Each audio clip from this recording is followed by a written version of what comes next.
Personality سے، کس انسان سے اور کس ذات سے تم دین لے رہے ہو؟ آج کل معاملہ یہ ہو گیا کہ چلتے چلتے آدمی کیا کہتے ہیں کرانا اسٹور پہ ٹھہرا، ایک حدیث سنا دیا، چبوترے پر بیٹھے دو نوجوان لڑ رہے ہیں، حدیث میں یہ آیا، حدیث میں یہ آیا، قرآن میں یہ آیا، یہ جائز ہے، ان بولتا یہ نہیں، یہ شرک ہے۔ جی درگاہ کو جانا شرک ہے، درگاہ کو جانا جائز ہے۔ کہاں پر بیٹھے ہوئے؟ کالج کے اندر کینٹین میں بیٹھ کے سینڈوچ کھا رہے ہیں، وہاں پر جھگڑا چل رہا ہے، نہ اس کو دین کا کچھ معلوم، نہ اس کو حدیث کا کچھ معلوم۔ حدیث ہے دال یا سا سے لکھا جاتا یا سین سے لکھا جاتا یہ بھی نہیں معلوم ہے۔ حدیث کے آخر میں سے آتا یا سین آتا، حدیث ہے یا حدیث ہے وہ بھی نہیں معلوم، لیکن بحث کر رہے ہیں اصالہ ثواب جائز ہے ناجائز ہے، عرس منانا جائز ہے ناجائز ہے۔ یہ تماشا کیوں ہو گیا دین کا؟ یہ باویلا کیوں ہو گیا ہے دین کا؟ اتنے تفرقے اور اتنی گڑبڑ کیوں ہو گئی؟ معاملہ یہ ہے کہ کس سے ہم حدیث لیں، کس کی بات ہم ایکسپٹ کریں، وہ پرسنالٹی پہ غور نہیں کیا جا رہا ہے۔ ہر آدمی بولنا شروع کر دیا، ہر آدمی سننا شروع کر دیا، سارا معاملہ گڑبڑ ہو گیا۔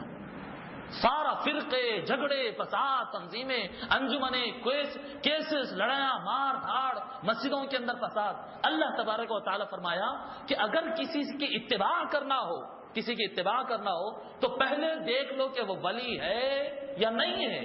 اگر میرا ولی ہے تو اس کی اتباع کرو، واتبع سبیل من اناب الی، اس کی راہ کی اتباع کرو جو میری بارگاہ میں لوٹ چکا ہے، جو اللہ والا بن گیا۔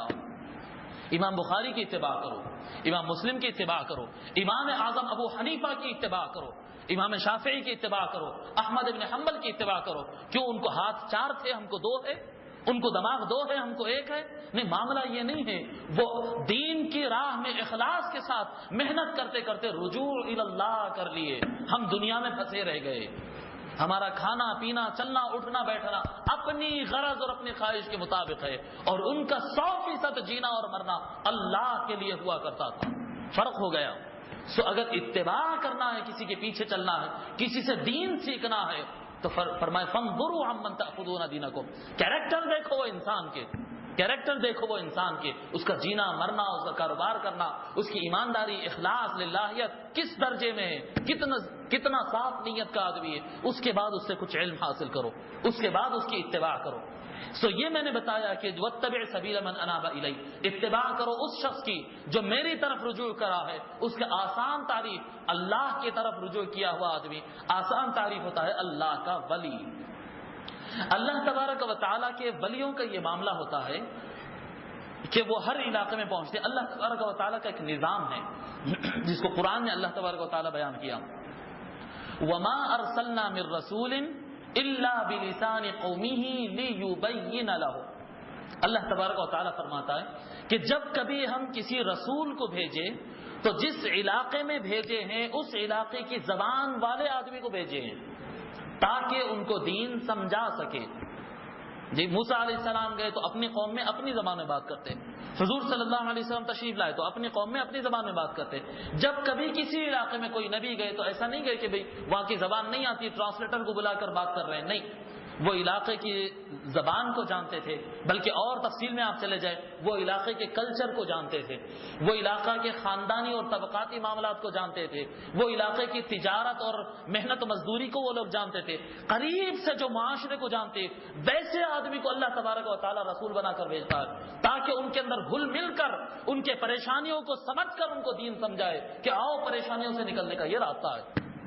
ہر آدمی کے حساب سے، ہر موسیٰ علیہ السلام کی قوم سخت اور اکھڑ مزاج کی، سخت مزاج کی، ان کی شریعت ویسی، جو قوم جس مزاج کا رہا ہے ان کے لیے شریعت ویسی بنائی گئی۔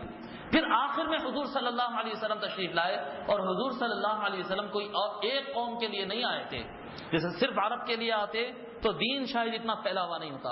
حضور صلی اللہ علیہ وسلم عرب کے لیے، عجم کے لیے، انگریزوں کے لیے، چینیوں کے لیے، روسیوں کے لیے، سب کے لیے، یا ایھا الناس انی رسول اللہ الیکم جمیعا، اے لوگو میں تم سارے کے سارے لوگوں کی طرف بھیجا گیا ہوں۔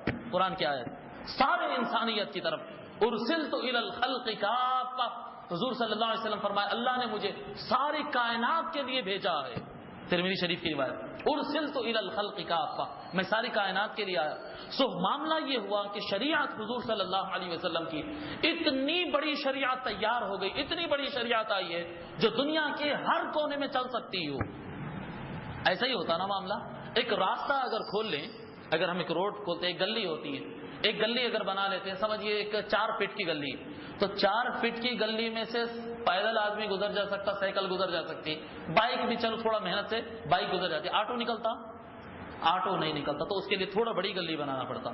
اس کے لیے تھوڑا بڑی گلی اگر آپ بنائیں گے تو چلو آٹو اور 6 فٹ کی بنا لیجیے آپ، آٹو بھی نکل جاتا اس میں سے، ماروتی کار بھی نکل جاتی، ڈی سی ایم نکلتی، پھر ڈی سی ایم پھنس گئی، اس کے لیے اور تھوڑا چوڑا کرنا پڑتا، ڈی سی ایم بھی نکل جائے، پھر اور چوڑا کرنا پڑتا، اس کے لاری بھی نکل جاتی، اس کا ٹرین بھی نکل جاتا ہے، بہت زیادہ بڑا میدان رکھ دو پھر پلین بھی نکل جاتا ہے وہاں سے، جی سارا کچھ نکل جا سکتا ہے۔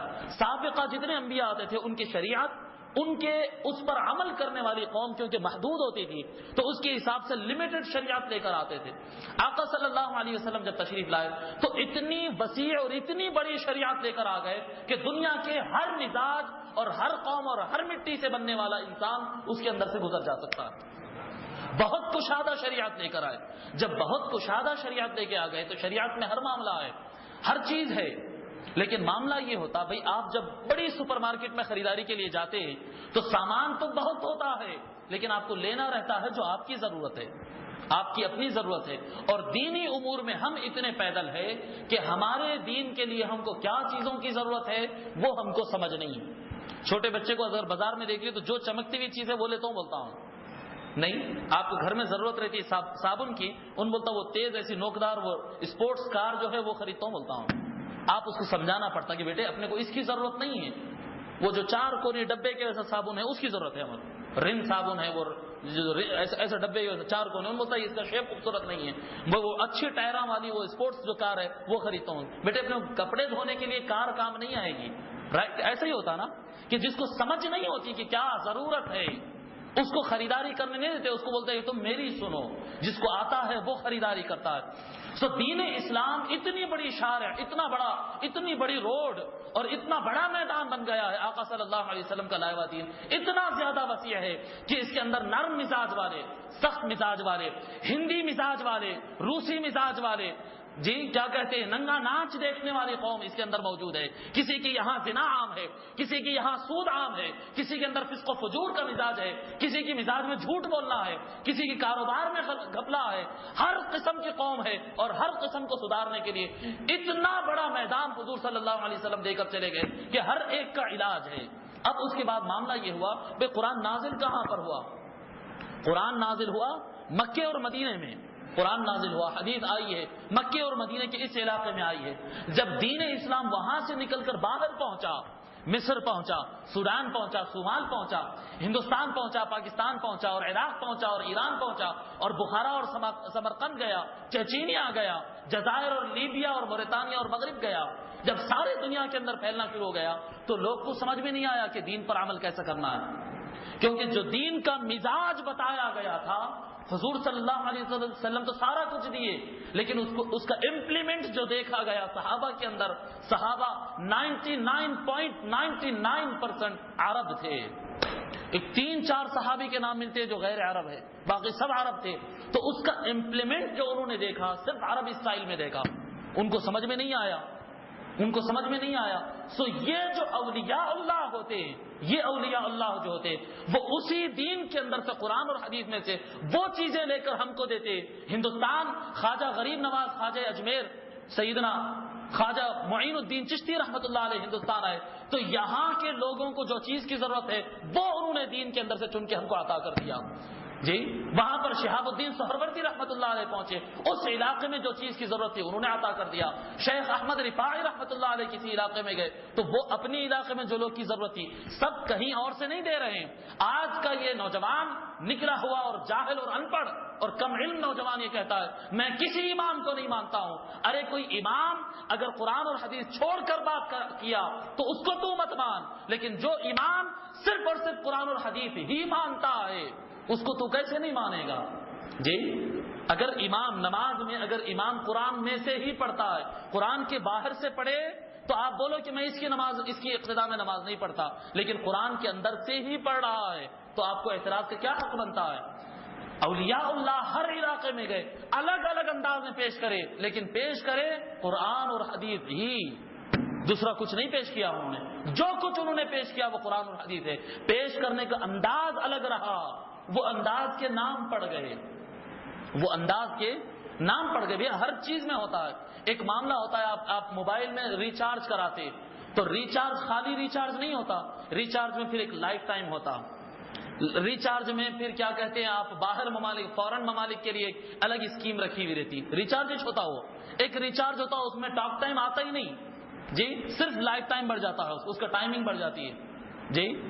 ایک ریچارج ایسا رہتا ہے کہ آپ ریچارج کرا لیتے ٹاک ٹائم نہیں آتا، صرف انٹرنیٹ آ جاتا اس کے، کرا رہے ریچارج ہی جی. اس میں رخ ہوتے ہیں ہر کام میں. ایک کی بات نہیں بتا رہا ہوں میں، جس معاملے میں آپ میوزک سننے چلے جائیں، آپ میوزک سننے کے لیے بیٹھ جائیے، سو میوزک میں آپ کو ملیں گا عرب میوزک الگ ملے گی، ہندوستانی میوزک میں پھر کتھا الگ ملے گا، لمباڑا الگ ملے گا، پاپ الگ ملے گا، جاز الگ ملے گا. جتنے قسم کے میوزک ہے اب آپ نام بول لیتے چلے گئے، مجھے زیادہ نہیں معلوم، اس میں کئی قسم مل جائیں گے. گانے اگر کوئی بیٹھ جائے تو کوئی سادہ گاتا ہے، کوئی قوالی پر گاتا ہے، کوئی شہنائی پر گاتا ہے، کوئی طبلے پر گاتا ہے جی، کتنے قسم، کوئی گٹار پر گاتا ہے، کوئی پینو پر گاتا ہے، کئی قسم اس کے اندر بنتے چلے جاتے ہیں. سو دین اسلام میں جو ہدایت کی راہ ہے وہ بالکل لمیٹڈ نہیں تھی. ہر آدمی نے دین اسلام کو ہی پیش کیا، دین اسلام کو ہی پیش کیا، لیکن پیش کرنے کے انداز الگ الگ تھے. جیسا کہ اب اگر آپ پاپ میوزک اگر سنیں تو اس کو کیا کہیں گے؟ آپ کہیں گے میوزک. اور اگر راک سنیں تو میوزک نہیں بولیں گے اس کو، وہ بھی میوزک ہے جی. اور اگر آپ قوالیوں کا یہ کیا کہتے ہیں ہارمونی اگر سن لیں، آپ ہارمونی اگر سن لیں تو اس کو بھی میوزک ہی کہنا پڑے گا. گٹار اگر سن لیں گے تو وہ میوزک نہیں ہے، حالانکہ بالکل الگ آواز ہے لیکن اس کو بھی میوزک ہی کہنا پڑے گا. شہنائی اگر آپ سن لیتے ہیں، مزمار جسے کہتے ہیں، وہ اگر بجا دے تو اس کو میوزک نہیں کہیں گے، وہ بھی میوزک ہے. میوزک ہی ہے، پیش ہونے کے انداز الگ الگ ہوتے. اسی طرح بزرگان دین اپنے اپنے علاقوں میں جب گئے تو دیکھیں کہ وہاں کے لوگوں کی ضرورت کیا تھی، وہاں کے لوگوں کی ضرورت کیا تھی. جب اپنے اپنے علاقوں کی اسٹڈی کیا انہوں نے تو یہاں پر یہ چیز کی ضرورت ہے، دین کو ہی پیش کیا. دین بہت بڑا ہے، اس میں سے یہ حصے کی ضرورت یہاں پر ہے، یہاں پر یہ پیش کر دیا، یہاں پر یہ پیش کر دیا، یہاں پر یہ پیش کر دیا. اور اسی کو وہ جو پیش کرنے کا انداز تھا اور اس کو ایکسپٹ کرنے کا جو انداز ہے، اسی کو ہم نام دیتے ہیں سلسلہ اور طریقے. یہ جو سلسلے ہوتے ہیں قادری، چشتی، نقشبندی، سہروردی، رفاعی، تیجانی، شاذلی اور کتنے سلسلوں کے آپ نام لیتے لیتے چلے جائیے. یہ کیا ہے؟ یہ قادریت بولے تو دین اسلام سے ہٹ کر کہیں ہندو مت سے آئی ہے معاذ اللہ. چشتیت آپ کہتے بھئی اسلام کافی نہیں تھا. آج لوگ یہی پوچھ رہے ہیں کہ قرآن اور حدیث تو ہمارے سامنے ہے، پھر یہ چشتی سلسلہ کئی کو، یہ نقشبندیہ تعلیمات کس کے واسطے، یہ سہروردیہ تعلیمات کس کے واسطے؟ بھائی ہمارے کو قرآن اور حدیث کی تعلیمات کافی ہے، کوئی سہروردی اور نقشبندی نہیں مانتے. ارے کم بخت مارے تو سمجھا کیا؟ سہروردی کچھ اور نہیں ہے، نقشبندی اور رفاعی اور قادری کچھ اور نہیں ہے، شاذلی اور تیجانی کچھ اور نہیں ہے. قرآن میں سے لے کر تیری جو ضرورت تھی انہوں نے پیش کر دیا، اس کو کہتے طریق. اب آپ کو میں اور آسان بات میں بتاتا ہوں. شریعت کہتے ہیں، ایک لغت کے اعتبار سے، لینگویج کے اعتبار سے بتا رہا ہوں، شریعت کہتے ہیں بڑی روڈ. بڑی جو روڈ ہوتی ہے نا، جیسا اسمبلی کے سامنے 4-8 ٹریک ایک ساتھ، 8 لاری 10 لاری مل کے ایک ساتھ چل سکتے ہیں بازو بازو، بڑی جو روڈ ہوتی ہے اس کو کہتے ہیں شریعت. شارع کہتے ہیں. اسی میں سے ایک نکلتا ہے طریق. ایک طریق کہتے ہیں، ایک جاتا ہے لکڑی کے پل کی طرف، ایک مڑ جاتا ہے ادھر، وہ کیا کہتے ہیں، وہ کون سا پہاڑ ہے، وہ پہاڑ کی طرف مڑ جاتا ہے، ایک ادھر مڑ جاتا ہے، ایک نامپلی کی طرف چلے جاتا ہے. یہ جو بڑے روڈ میں سے الگ الگ راستے نکلتے ہیں جی، ایک روڈ کے اوپر 10 ٹریک ہوتے ہیں الگ الگ، وہ ہر ٹریک کو کہتے ہیں طریق. طریق طریق طریق ایک آدمی کا خاص. جو آدمی طریق پر چل رہا ہے، ٹریک پر چل رہا ہے، کیا وہ روڈ پر نہیں چل رہا ہے؟ آپ بولیں گے کہ میں دیوار سے چھوڑ کر، فٹ پاتھ سے چھوڑ کر 1 2 3 4 میں چوتھے ٹریک پہ چل رہا ہوں، تو چوتھے ٹریک مطلب روڈ پہ نہیں ہوں، میں روڈ پر ہی ہوں. چوتھا ٹریک بھی روڈ پر ہی ہے. سمجھ میں آ گئی نا بات؟ سو طریق کہتے ہیں ایک چھوٹے راستے کو، خاص انداز. بھئی اللہ کا ذکر کرنا ہے، اللہ کا ذکر کرنا ہے، اللہ کو یاد کرنا ہے. قادریہ سلسلے والے ایسا ذکر کرنا بتائے، نقشبندیہ ذکر کرنا والے خاموشی کے ساتھ ذکر بتائے، رفاعیہ والے ٹھہر کر ذکر کرنا بتائے جی، اور شاذلیہ والے حضرہ کر کے اس طرح سے کمر اور گردن کو ہلا کر ذکر کرنا بتائے. ہر سلسلے والا بتا رہا الگ، لیکن کچھ اور نہیں بتا رہا ہے، اللہ کا ذکر ہی بتا رہا ہے، اللہ کا ذکر ہی بتا رہا ہے. بات انداز الگ الگ ہے پیش کرنے کی. انداز دیکھیے، اب حضور صلی اللہ علیہ وسلم کے خلاف جب دشمن زبان کھول کر بولتے تھے، بخاری